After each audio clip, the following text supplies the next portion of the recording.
It is time once again for me to babble on about some things that interest me. What I thought I would do today, since Thanksgiving's coming up, it's pretty much towards the end of the year, is go over the last 5 or 6 things, or not the last 5 or 6 things, but the 5 or 6 most interesting things that I picked up over the last couple months that are pretty much my favorites this year so far, and show them to you. Some of these things have already been covered in some of the other videos, but I thought I'd go over them again because I think they're cool, and more than likely you probably think they're cool too, or else you probably would not be watching. Now, these are in no specific order, but first thing up is this. I mean, you can't get any cooler than this, as far as I'm concerned anyway. This is a World War II reversible camouflage poncho issued to the Marine Corps. The best thing about this is it's in perfect condition. It looks like it's never really been issued at all. And I just love this. This is the first camouflage pattern that the United States military actually ever used. And I just love the whole beaches of Iwo Jima, beach side, and then the jungle side. It's just really cool, you know. And I think the values of these are going to continue to go up. Yeah, you know, the uniforms in this pattern are super expensive. They could run you, you know, as high as $1,000 depending on condition. But that's the first step. I just thought this was pretty cool. Issued to the Marine Corps and to the Navy, and then later on to some of the Army units that were in the Pacific Theater. But there's a big story to this camouflage pattern, and I've covered it in another video. But I just think it's really cool. Next up is this haversack. This haversack is dated 1918. So basically, the end of World War I. And what's really cool about this particular haversack is, more than anything, in my opinion, is it's in perfect condition. I mean, there is a guy's name on the inside of it, but I mean, it's a beautiful example. And if I could ever find them at a decent price, and they're in immaculate condition like this, I will definitely grab it up. And I do have this for sale. So it is online, and I'll cover some of the different places you can purchase this later on in the video here. So that's number 2. Number 3 is this United States Marine Corps P-41. Again, fantastic condition. Almost looks like it's never been issued. It's that herringbone twill material. It's got the great Marine Corps emblem here. It has the 3 pockets, the 1 chest pocket and the 2 lower pockets. The only thing that's a drawback as far as I'm concerned is it doesn't have the donut Marine Corps buttons. It has the plastic Bakelite buttons. So it's a little bit less desirable of a uniform because of the difference in the buttons. But still, it's a fantastic piece because the condition is just near perfect. It's got some sergeant stripes on the side. So I just think it's an awesome piece, and I'm glad I have it in my collection. Let's see, that's 3 items. Oh, 4th is this World War II airborne Ike jacket. World War II to Korean War era. It's got a great 11th Airborne patch on the unit patch side, and of course another great airborne patch on the combat side. So it's a great piece.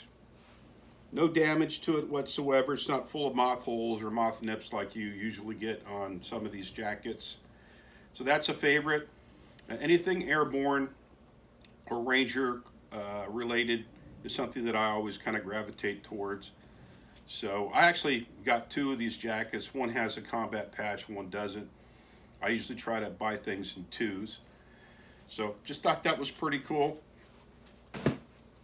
This just came in this week. This is a Marine Corps issue dog ear canteen. It is dated.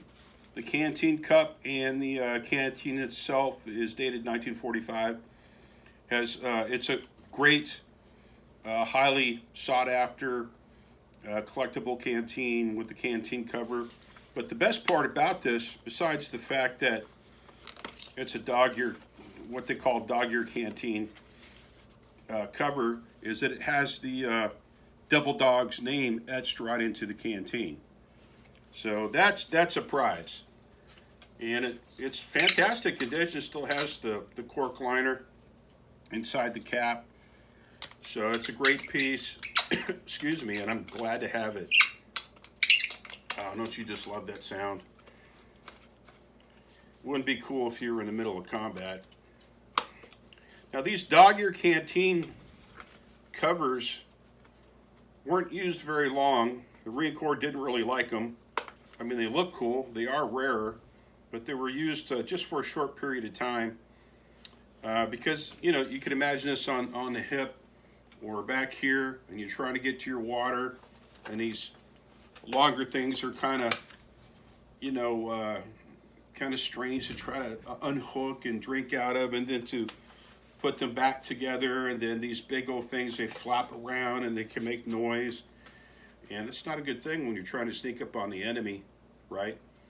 But anyway, it's cool. It's not the type that has the hole in the bottom that you could use like a funnel, but I just think it's a pretty cool piece. It's in fantastic condition, and like I said, the greatest part about it is that it's named. It has the person's name right on it, which is really, really cool. So that is a prized possession.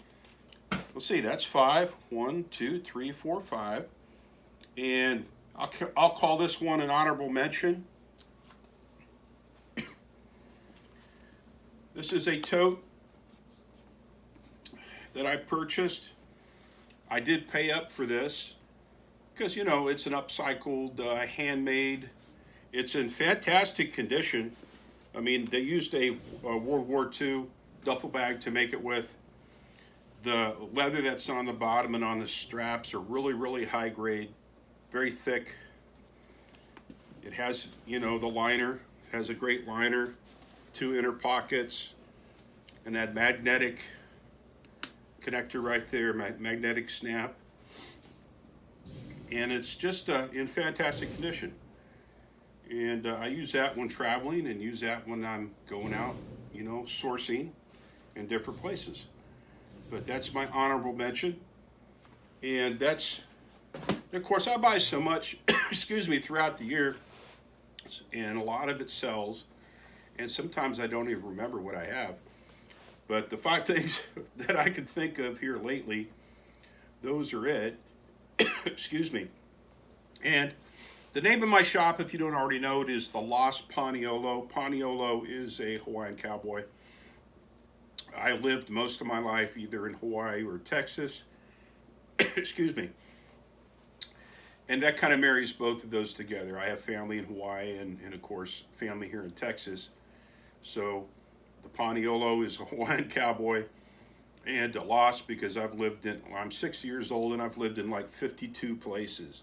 So am I lost? Am I basically an American gypsy? Yes. So that's how I came up with that name. And you can find the Lost Paniolo online, obviously here on YouTube, where I just babble on about stuff I'm interested in. You can see me on TikTok.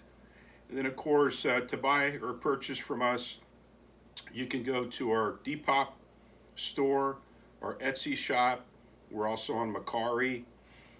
I've been thinking back and forth about going back on eBay. I haven't decided yet. I've had a couple different eBay stores in the past that I've closed down because I was just too busy. Sometimes eBay could be a little difficult, excuse me, to list on, but they're definitely worth the trouble if you want to move stuff quickly. I don't do this to make a living. I'm retired. I do it more as a hobby. When I was younger, I did it to make a living. I've been selling rarities and vintage since 1992. when I was living in Hawaii. Started with Aloha shirts. But you can find us in those places, and maybe I'll go on Instagram, back on Instagram here soon. But until next time, we'll see you, and have a great Thanksgiving.